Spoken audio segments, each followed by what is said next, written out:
And I said, you know what, I'm going to be a part of this change. I would be a hypocrite if I stayed seated in my bed watching this live and didn't be out here. I drove from far just to be out here. My car parked somewhere I don't even know if we're getting break into. But I trying to know that, listen, until we are willing to sacrifice ourselves, our comforts for a global change, instead of worrying about individual progression, nothing will happen in this country. Until we stop worrying about ourselves, because I have a government job and I'm making a salary and not worrying about the persons who cannot even get their NIB contributions, nothing will change. Until we stop worrying about ourselves and that we have a car and not worrying about the people who have to catch bus and how the bus system is now have to now maneuver after the pandemic, nothing will change. It takes each and every Bahamian citizen to stand up to create the change, and not to say, okay, I'm fighting against the FNM. It's not to say I'm fighting against the PLP or the DNA, but to say that I am a Bahamian citizen, and after all of these governments would come and governments would go, I still remain a Bahamian citizen. It's up to us to cause legislations to be implemented that will benefit the masses of Bahamians. We are too long of being silent in this country due to fear and victimization and retaliation. It's time to take a stand, man.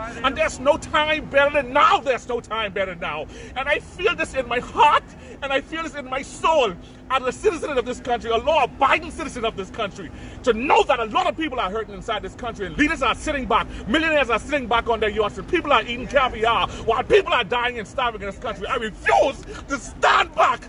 I refuse to stand back and watch this injustice in my country. Our spiritual leaders know that they have a platform that they can influence many people to stand about here, and they are now sitting in their houses or chilling on their back porches. I refuse to stay seated, knowing all this injustice is happening in this country. I refuse, as a black Bahamian man with potential, with degrees, and with abilities and passion for my country and my love for what I do, that we stand back and allow these things to happen in this country, and until every one of us take the stand to become the change we want to see, change will never come in this country. Take the stand. You might not be able to take the stand today, but take the stand next time. Take the stand in your local communities. Take the stand in your churches. Take the stand with these adolescent crime and these criminality at the top. Take a stand, and until we take a stand, nothing will happen in this country. I feel this to the core of my existence.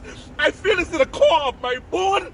I feel this because if I don't take a stand, based on what happened to me, I would become a criminal. If I don't take a stand based on what happened to me, I would go and buy a gun and run up in someone else and kill them too. If I don't take I'd rather take a stand before I become a criminal.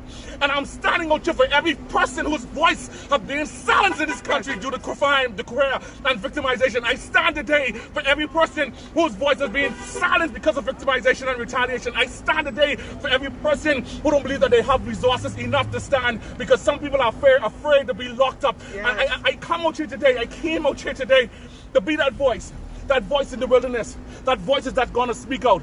And if you don't believe that you're enough, you might never be enough, but all of us together, we can be enough.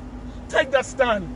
Become the change you wish to see. If you want to have change, you can't just sit by and allow everybody else who feel this passion to be out here. You have to be out here as well. This is a warrior out here. She's a warrior out here. Everyone you're looking at out here are warriors in their own individual capacities. Everybody out here represents a different cause out here today. And I represent every family who have lost a member or a loved one to the acts of violence and crime in this country. Criminality at the top. Lawyers and MPs and magistrates getting paid big time money to line their pockets.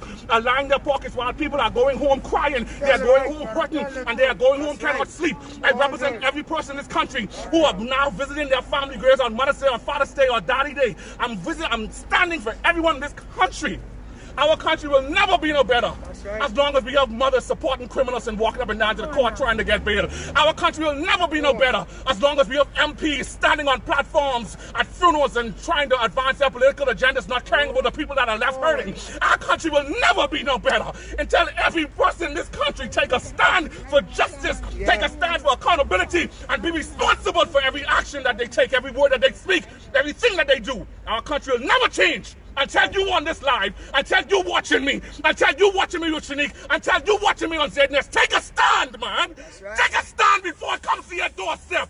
Take a stand before it leaves you or your family or your neighbor or your brother hurting or your brother killed inside the street. Take a stand. I didn't even come out here to talk today. I feel this so much in my bone because if I don't stand, I will kill. Come on now. So I have to stand. I have to stand. Wow. Take a stand, bombers. Take a stand, man. Take a stand. You didn't want to get to that. But that's the God.